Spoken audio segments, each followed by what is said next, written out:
ये क्या है, कहाँ आ गए भाई ये? पता नहीं कौन सी मुसीबत मोल ले ली भैया। Statue of unity road trip मत करना। गर्ल्स से वेव्स तक बना रहे हैं हर रूट को एक स्टोरी।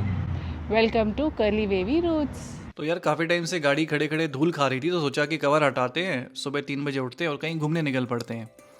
नहीं, ऐसा नहीं है। तो ऐसा था कि यार बहुत बिजी चल रहा था, भारीपन सा लग रहा था, मतलब लग रहा है कि काम करे ही जा रहे हैं। तो भैया मैंने बोला बीवी को एक काम करते हैं, चलो कहीं घूम के आते हैं। और मेरा घूमना ना उसको बड़ा होता है कि भाई इसने घूमना तो बोल दिया, कहता है जाना अमृतसर लेकिन ले जाता है गाड़ी श्रीनगर। तो ऐसे ही मैंने बड़ा बहला फुसला की बीवी को बताया और समझाया कि एक काम करते हैं, चलो गोवा तक चलते हैं। गोवा से आगे मैंने बढ़ा दिया ऊटी, ऊटी से आगे बढ़ा दिया कन्याकुमारी, और मैंने बोला भैया चलो ग्रेटर नोएडा से कन्याकुमारी चलते हैं। तो अगले 14 दिन 6,600 किलोमीटर सिर्फ मैं, मेरी वाइफ और हमारी कार, और ये एंडलेस रोड्स। तो कोई ज़्यादा ओवर प्लानिंग नहीं करी, बस 2 हफ्ते लगाए हमने। 2 हफ्ते झक्के लगाए कि भैया कहाँ से कहाँ स्टॉप लेना, रूट हमारा कैसा रहेगा, कहाँ से कहाँ तक की हम एक दिन में जर्नी करने वाले हैं, पेट्रोल पंप्स कहाँ पे हैं, रेस्टोरेंट्स कहाँ पर हैं, होटल्स हम बुक नहीं करते हैं बिकॉज़ हमें मालूम नहीं होता है हम कहाँ जाके स्टॉप लेने वाले हैं। फिर भी मोटा मोटा हम जिस शहर को टच करने वाले हैं उस शहर के एक रफली देख लेते हैं कि कहाँ पे हम होटल्स बुक करने वाले हैं। बिकॉज़ क्या होता है ना कि गाड़ी में चल रहे हैं तो गाड़ी में ही सारा सामान होता है, तो हम ये इंश्योर करना बहुत ज़रूरी होता है कि भाई पार्किंग अच्छी मिल जाए, ताकि बिकॉज़ उस गाड़ी से ही हमें घूमना है, तो वो सेफ्टी वाला थोड़ा कंसर्न रहता है। तो ये 2 हफ्ते लग के हमने वो पूरा रूट प्लान किया और बस निकल पड़े। Good morning. सुबह के बज रहे हैं 3:53। घर से निकले थे 3:30 बजे, निकलना था 3 बजे, हो गए हैं लेट। सड़कें तो खाली हैं लेकिन आज का जो रास्ता है वो काफ़ी लंबा है। लास्ट मिनट बहुत चीज़ें रह गई थी, रात में भी सोते सोते करीब 12 बज गया था, फिर भी नींद नहीं आ रही थी। तो गाइस टाइम आ गया है ड्राइवर स्विच करने का। अब मुझे आ रही है नींद। सुबह के बज रहे हैं 5:41। सोनाक्षी ने एक क्विक नैप ले ली है, तो she is ready, she is saying कि वो गाड़ी चला लेगी। अब मैं जाऊंगा अपने पीछे कार वैन में, कैरेंस में। दिमाग की बत्ती हो गई है आउट, तो ड्राइवर स्विच करते हैं। ठीक है सोनाक्षी, अब तुम संभालो कमान, अब मैं जा रहा हूँ सोने। अभी सुबह के बज गए हैं 7 और हम लोग 3:30 बजे चले थे। ये रही हमारी गाड़ी। तो पहला स्टॉप लिया है हमने चाय के लिए, लेकिन बड़ी इंटरेस्टिंग सी बात ये हुई है कि चाय के बनाने वाले स्टाफ नहीं आए हैं, और जो क्लीनिंग स्टाफ है वो कह रहा है मैं बना देता हूँ। तो मैंने बोला मैं खुद ही बना देती हूँ, मुझे आती है चाय बनानी। तो भाई ये सीधे सुबह सुबह निकलते हो आप, तो ये भी आपको थोड़ा झेलना पड़ जाता है। तो सुबह अंधेरे में हम लोग निकले थे, तो इसलिए आपको अपनी गाड़ी वाड़ी का सेटअप वगैरह कुछ नहीं दिखा पाए, बट अभी हम आपको अपना सेटअप दिखाते हैं गाड़ी का। तो ये कुछ इस तरह से सेटअप है हमारा। कैरेंस लेते वक्त ये सबसे बड़ा पॉइंट था कि गाड़ी में बेड बन जाना चाहिए। तो मेरी हाइट 6 फीट की है, तो मैं 6 फीट का बंदा पूरा आराम से लेट जाता है इसमें। ये हो गया लगेज हमारा, ये हमारा बेड। कुछ इस तरह से व्यू है। तो हम लोग निकल चुके अपने पहले ब्रेक से।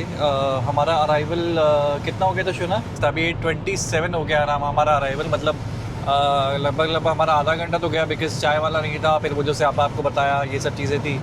पर ठीक है, अभी 100 पे क्रूज़ करते हैं और पहुंच जाएंगे। माइलेज गाड़ी दे रही है 17 की, अभी हम लोग हैं यानी 4 पे। नो डाउट माइलेज गिर गई है because of the E20 petrol.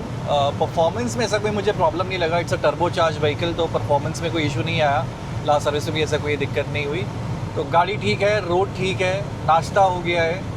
अब मोस्ट प्रोबेबली हम लोग ब्रेक लेंगे लंच के लिए, तो वो 2 बजे के आसपास ब्रेक लेंगे।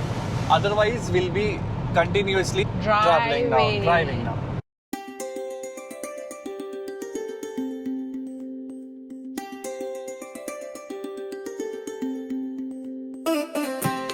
तो हम जा रहे हैं एक रोड ट्रिप पर। हमने अपनी ली है किया कैरेंस और अपनी धर्मपत्नी को साथ में। तो ये 17 दिन हम लोग रोड्स पे ट्रैवल करने वाले हैं, और ये सारे रूट्स हम लोग अपनी कार से ही कवर करने वाले हैं। तो from Greater Noida to Kanyakumari and then back to Greater Noida, और जो भी पॉइंट्स इसमें हम कवर करने वाले हैं वो सारे आपको बताने वाले हैं। उसमें जो भी होटल हम ले रहे हैं, देखो इसमें क्या होता है, ऐसी लॉन्ग जर्नी हमने पहले भी करी हुई है, बट हमने कभी उसका व्लॉग बनाया नहीं। बट हम इस केस में क्या करते हैं, हम होटल्स पहले से बुक नहीं करते हैं। तो हम जैसे जैसे जहाँ पहुँचते हैं उस हिसाब से होटल्स बुक करते हैं, बजट होटल्स ही लेते हैं, खाना भी बजट करते हैं, तो सारी चीज़ बजट स्पेंडिंग में होती है बिकॉज इस ओवरऑल जर्नी में काफ़ी खर्चा हो जाता है। तो हमने बोला यार ठीक है, आप मोटा पैसा लगा के बाहर घूम के आते हो, 4-5 दिन में आपके मज़े पूरे हो जाते हैं, लेकिन 17 दिन हम लोग एंजॉय करने वाले हैं 17 डेज और उससे भी कम लागत में। तो क्या कॉस्ट आने वाली है, कैसे, तो ऐसा नहीं है कि सिर्फ जो गाड़ी चला रहा है, गाड़ी से जाने वाला है उसी के लिए बताने वाले, जो ट्रेन से, प्लेन से, बोट से, पैदल, बाइक से कैसे भी पहुंचने वाला है, वो कैसे पहुंचेगा, वो जगह कैसी है, टूरिस्ट फ्रेंडली है या नहीं है, क्या क्या पॉइंट्स हैं, जो भी टिकट्स होती हैं, सारी चीज़ें हम इसमें डालने वाले हैं। तो हमारे ब्लॉग में बने रहिएगा। ये पहला एपिसोड है, ऐसे बैक टू बैक कई सारे एपिसोड्स आने वाले हैं, थोड़ा ऊपर नीचे हो सकता है लेकिन आपको पूरी स्टोरी मिलने वाली है। तो बने रहिए हमारे व्लॉग में। और जी हाँ, हम क्या है, कर्ली बेबी रोड्स। ये यहाँ से कट बंद ही पड़ा हुआ है। अगर आप दिल्ली मुंबई एक्सप्रेसवे पे आ रहे हो तो आज की तारीख है 16 अप्रैल 2026। तो ये हमें यहाँ से सवाई माधवपुर के वहाँ से इसने कट बोल दिया है, नेशनल हाईवे 552।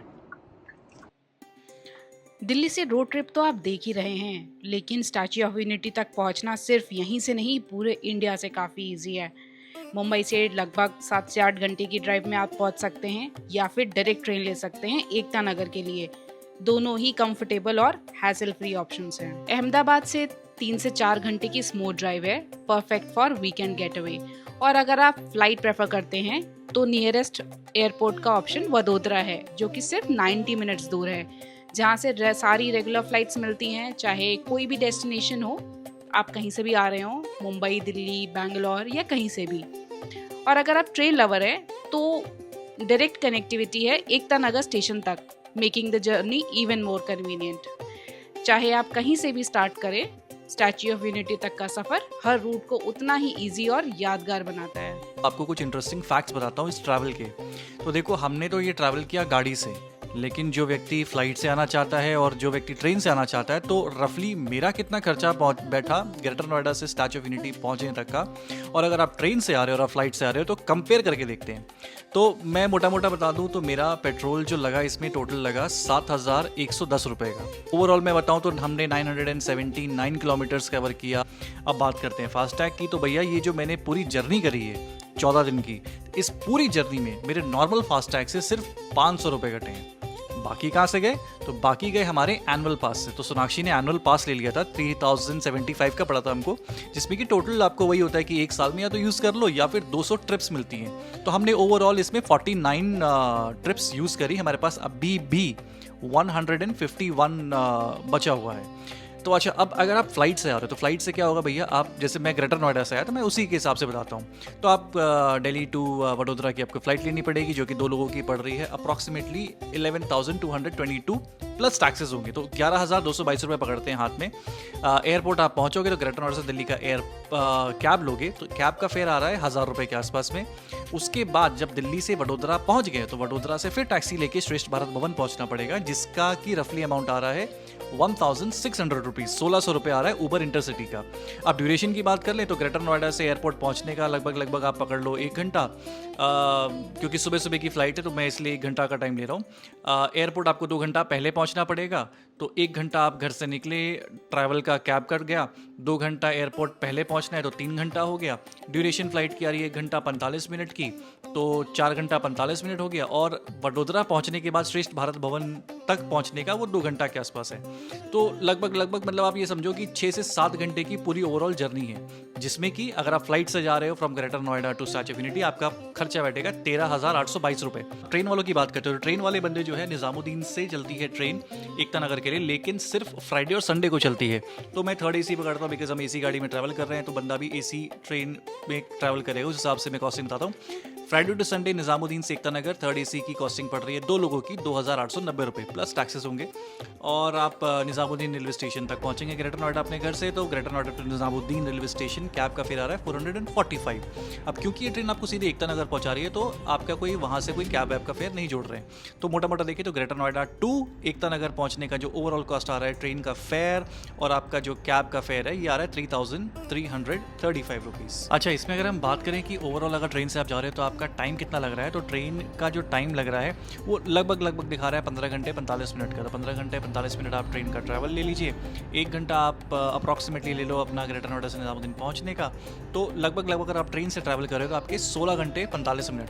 तो शॉर्टेस्ट ड्यूरेशन अगर हम देखें तो शॉर्टेस्ट ड्यूरेशन आपका फ़्लाइट से है 6 से 7 घंटे, और हमने गाड़ी से जो ट्रैवल किया हमने 17 घंटे किया। अच्छा, गाड़ी से 17 घंटे जो हमने ट्रैवल किया उसमें हम रुके भी हैं, हमने कुछ शॉर्ट्स भी बनाए हैं। तो आप ये देखो, अगर मैं देखूँ ट्रेन और कार तो मतलब ड्यूरेशन कंपेरेबल है, but no doubt train is a cheaper option. Drone shot में तो सब एस्थेटिक लगता है ना, ड्राई फील्ड, दूर पहाड़ और बीच से निकलता ये हाईवे फुल वाइब देता है। पर ये सिर्फ व्यू ही नहीं है, ये ग्राउंड रियलिटी है। ये खेत अभी खाली लग रहे हैं, पर यहीं कुछ टाइम पहले फसल खड़ी हुई होगी और थोड़ी ही देर में फिर रेडी हो जाएंगे नेक्स्ट क्रॉप के लिए। लाइफ यहाँ ऐसी ही चलती है, सीजन से सीजन, स्लो एंड स्टेडी। और बीच से ये रोड लोगों को ले जाता हुआ कहीं दूर। हाईवे पे एक अलग ही फीलिंग होती है, थोड़ा रॉ, थोड़ा रियल, नो फिल्टर्स, बस जो है वही है और वही सबसे अच्छा लगता है।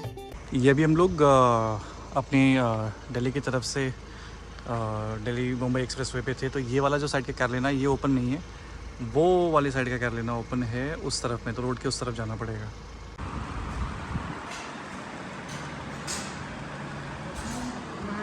हम लोग उस तरफ से चल के आए और रॉन्ग साइड लेना पड़ा, बिकॉज उस तरफ का कैरोलिना में खाना अवेलेबल नहीं था और कोई कस्टमर नहीं था वहाँ पे।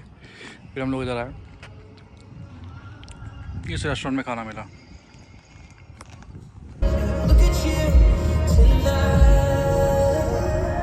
थांडला से हम लोग चेंज कर रहे हैं, अभी भी ये पैच खुला हुआ नहीं है। 16 अप्रैल आज भी यही कहानी है। तो थांडला से हम लोग यहाँ से अब डिटूर लेंगे 2026। यार हाईवे पे रुक तो नहीं सकते हैं, पर नज़र यहीं अटक जाती है। बस चलते रहो और ये व्यूज साथ साथ बदलते रहते हैं। राजस्थान के ये माउंटेन्स थोड़े रॉ, थोड़े रग्ड, दूर से सिंपल लगते हैं, पर ड्राइव करते हुए अलग ही फील आता है। तो यार हम लोग ना ये नीमान में एक जगह थी, कैरोलिना के रेस्टोरेंट्स है ये दिल्ली मुंबई एक्सप्रेस वे पे। तो हम लोग ने सोचा कि चलो भूख लग रही है, खाना खा लेते हैं। यूट्यूब में हमने पहले किसी का देखा था, उसने बताया था नीमान में कैरोलिना नाम से रेस्टोरेंट है, वहाँ खाना अच्छा मिल जाएगा। लेकिन हम जिस रास्ते पर हैं, मतलब टुवर्ड्स वडोदरा हम जिस रूट पे हैं, उस साइड वाले कैरोलिना में एक भी बंदा नहीं था, रेस्टोरेंट का स्टाफ नहीं था। उन्होंने बोला आपको उस साइड जाना पड़ेगा, यानी ऑपोजिट साइड जाना पड़ेगा। ऑपोजिट साइड जाने के लिए भी रास्ता नहीं था। रास्ता कैसे है, जो बीच में से जो ये क्यारी बनी हुई है ना, इसमें पौधे लगे हुए हैं, इसमें से उन्होंने मिट्टी विट्टी डाल के एक रैम्प सा बना दिया है। तो बेसिकली आपको रॉन्ग साइड जाना पड़ेगा, which is very risky. But क्या करते, आगे रेस्टोरेंट्स नहीं था तो हम फंस गए। तो हम वापस उस साइड में गए। खाना ठीक था उनका, 760 रुपये का टोटल बिल आया, जिसमें हमने एक स्टीम राइस लिया था, एक मिक्स वेज लिया था, 2 बटर रोटी ली थी, एक रायता लिया था और एक दाल फ्राई ली थी। खाना ठीक था, घर जैसा खाना था। तुमको क्या लगा, खाना कैसा था? खाना ठीक था, ओके था, मतलब not that good not that bad, but हाँ बिकॉज यही एक रेस्टोरेंट है अभी इस पैच में, दैट इज़ वाई प्राइसिंग उनकी उस हिसाब से थी। एसी नहीं था, एसी भी नहीं था, मतलब इतना गर्म है कि बहुत लू चल रही है एकदम। वहाँ पे हमने सोचा थोड़ा सा खाना खाने के बाद वॉक कर लेते हैं, बट इतना ज़्यादा लू चल रही है कि हम बस फटाफट से बैठ ही गए। इनफैक्ट हमारी कार को हमने जैसे ही स्टार्ट किया ना, पूरी तप गई थी, इन सीट्स वीट्स इतनी गर्म हो गई ना। तो मतलब कि अगर आप इस तरफ आ रहे हो और नीमान आपका दिखा रहा है कि नीमान में आपको फूड स्टॉप दिखा रहा है, नीमान में रेस्टोरेंट अच्छा नहीं है। आप या तो इससे पहले खा के आओ, या फिर आप अपना जो स्टॉप है वो आगे, मतलब बहुत आगे। आई थिंक नेशनल एक्सप्रेसवे का जो अब ये पैच बचा हुआ है, जहाँ पर भी ये एंड करने वाला है, आई थिंक झबुआ में है शायद से, वहाँ तक कुछ भी नहीं है। आई वुड सजेस्ट कि अगर आप कुछ ऐसा प्लान आउट कर रहे हैं इस रूट पे आने का, तो जो पहले ही बेस्ट ऑप्शंस दिख रहे हैं वहाँ से कुछ पैक करा लें एंड ऑन द वे खा लें, बिकॉज़ फिर ये बहुत रिस्की है, कुछ है नहीं है, मिल रहा है नहीं मिल रहा है, हर किसी को नहीं पता है और हर कोई गाइड नहीं कर पाएगा कि ऐसे रॉन्ग साइड जाना है। भाई ये पैच देख रहे हो, ये पैच बहुत देर से, मतलब मेरे ख्याल में पिछले 15 मिनट से हम इसी तरह के पैच में चल रहे हैं। सिर्फ बजरी है रोड में, और कई जगह तो सिंगल लेन रखे, मतलब गाड़ियाँ खड़ी है, फिर वो पहले सामने वाले से निकल रहे हैं, फिर जा रहे हैं। या भाई इसमें इतना डर लगता है, सामने जो ट्रक जा रहा है उसके टायर से उछल के कोई पत्ता आ जाए, बस आपका शीशा चटक जाएगा। ये रतलाम MP का पैच है, ये MP स्टेट हाईवे 18 है। भाई ये क्या है, कहाँ आ गए भाई, ये स्टैच्यू ऑफ यूनिटी जा रही थी, ये कौन से रास्ते पे ले आया? मतलब भैंस की यहाँ कभी भी 2 घंटे दिखा रहा है 86 किलोमीटर के लिए, और जैसे ही ये आसमान में से रोशनी गायब हुई, सूरज बाबा जी डूबे, तब से रास्ता ऐसा हो गया है। ये अभी थोड़ी थोड़ी देर में ये पैच ठीक ठाक आ रहा है, लेकिन पूरा टूटा फूटा सा, जैसे देख रहे हो ये फिर भी ठीक है। अब देखो ये टूटा फूटा आ रहा है, ऐसा रास्ता। और भाई साहब अगर ये अभी थोड़ी देर में रोशनी गायब हो जाएगी तो ये तो पूरा गुप अंधेरा जंगल में। ओके जी, तो मेरी फ्रस्ट्रेशन को साइड रखते हुए, अगर एक्चुअल में आपको दिल्ली एनसीआर से स्टैच्यू ऑफ यूनिटी की रोड ट्रिप करनी है तो सही तरीका क्या है करने का? तो सही तरीका करने का ये है कि आप दिल्ली एनसीआर से निकलिए और रतलाम में एक स्टॉप ले लीजिए। तो दिल्ली एनसीआर से रतलाम लगभग 700 किलोमीटर के आसपास में है, 11 घंटे की ड्राइव है, 1-1.5 घंटे का ब्रेक पकड़ लो तो 12-12.5 घंटे में पहुंच जाओगे। इससे क्या होगा, एटलीस्ट आप नाइट ड्राइव अवॉइड करोगे, बशर्ते आप सुबह जल्दी निकलें। अब रतलाम से जो आपकी श्रेष्ठ भारत भवन यानी स्टैच्यू ऑफ यूनिटी की जो डिस्टेंस बच जाती है वो 283 किलोमीटर्स है, जिसको करने के लिए लगभग 6 घंटा 45 मिनट गूगल मैप में मुझे अभी दिखा रहा है। तो आप हद से हद 7 घंटे की ड्राइव पकड़ लो। तो इस तरह से ब्रेक जर्नी करने से आपकी नाइट ड्राइव अवॉइड होती है, और आप मेरी तरह चिल्लाओगे नहीं कि भैया statue of unity road trip मत करना। ये पता नहीं कहाँ हम चले जा रहे हैं, गुजरात में एंटर हो चुके हैं, लेकिन हमारे फ़ोन के सिग्नल्स पिछले 2 घंटे से 2.5 घंटे से एक भी सिग्नल नहीं है। और मतलब जो मैप चल रहा था वो तो उड़ गया, मतलब जो उसके पास उसने डेटा ले लिया था वो तो ले लिया। अब उसके बाद में क्या हुआ, वहाँ पहुंचे और वो कह रहा रास्ता बंद है। अब वो कह रहा रास्ता बंद है। वो तो शुक्र है कि इसमें गाड़ी में अपना जो इसका नेविगेशन सिस्टम खुद का होता है उस पर लगाया हमने। देखते हैं अब ये कहाँ ले जा रहा है। पर भाई साहब ये तो नाइटमेयर ही हो गया। मैं रेकमेंड नहीं करूँगा दिल्ली ग्रेटर नोएडा से लोग अगर जो सोच रहे हैं कि रोड ट्रिप करना है स्टैच्यू ऑफ यूनिटी तक के लिए, आई वोंट रेकमेंड। नहीं भैया, रोड्स अच्छी नहीं है। इससे बेटर है आप फ्लाइट से आ जाओ, ट्रेन से आ जाओ, बट रोड ट्रिप तो नो। क्या हो गया श्वेता? गुस्सा आ रही मेरे पे? गुस्सा नहीं आएगी, बोलो। क्यों? देखो कैसा रास्ता है, कहाँ यार- चले जा रहे हैं, गुप यार- अंधेरे में, जंगल में। अरे, तो ये मेरे को थोड़ी मालूम था कि ये जंगल होगा भाई। गूगल मैप में मैंने देख लिया था, स्ट्रीट व्यू में भी देखा था, बट इतना खौफनाक हो जाएगा ये मुझे भी नहीं मालूम था। और हर बार की तरह तो तुम्हें मालूम तो है, हम मतलब खजुराहो गए थे, नई गाड़ी चलानी सीखी थी, धुंध में पन्ना तक गाड़ी चला के लेके गए। बाद में आते पता चला अच्छा खाई थी अगल बगल में। तो कोई बात नहीं, कभी कभी ऐसे खौफनाक मंजर का भी लुत्फ उठाना चाहिए। तो दिन के रोशनी में यही कितनी खूबसूरत लग रही थी। अभी क्या हो गया, अंधेरा ही तो हुआ है। हॉरर मूवीज देखते हैं ना, फील करो वैसा ही। भाई साहब ये कनाल के साथ साथ का रास्ता चलता ही जा रहा है। ना सिग्नल आ रहे थे, ना पता था कहाँ जा रहे हैं। भैंस की यहाँ पता नहीं कौन सी मुसीबत मोल ले ली भैया। Statue of unity road trip मत करना।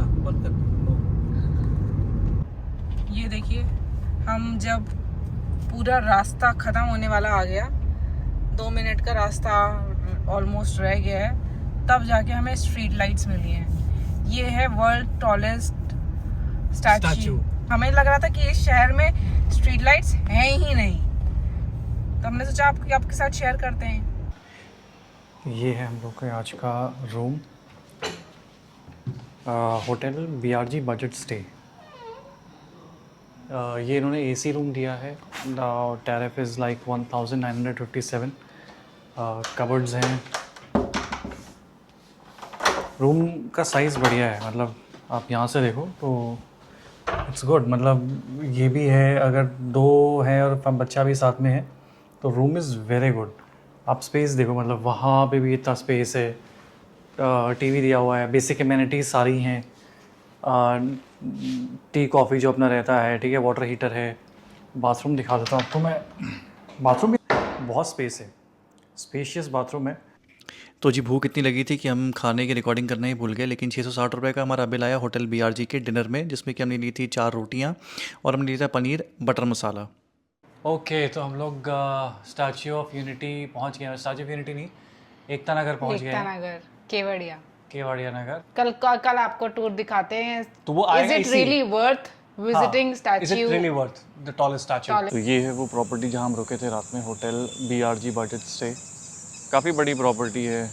ये पूरा ऐसा लग रहा है अपार्टमेंट जैसा, बट ये सारे इनके बने हुए हैं रूम्स वगैरह, इसमें दबा के रूम्स हैं। ये बैंक्वेट का सिस्टम भी है, यहाँ शादी वादी भी होती है, वहाँ अरेंजमेंट है। और काफ़ी बड़ा सा इसका फसाद है। ये सामने ये एंट्रेंस गेट है और ये पार्किंग लॉट, पार्किंग भी काफ़ी बड़ी है। तो मतलब ओवरऑल अच्छा था। क्लीनिनेस वगैरह बढ़िया थी। और ऊपर जाना भी एस्केलेटर से। सानों ने लोहा डोनेट किया था, उससे बनी है। आ रहे हैं मस्त सारे एक साथ। कहाँ जमा करना है? वो कह रहे सिक्योरिटी से बात करो। सिटीज अंदर बहुत है। चक्कर आ रहे हैं? अरे रुक जा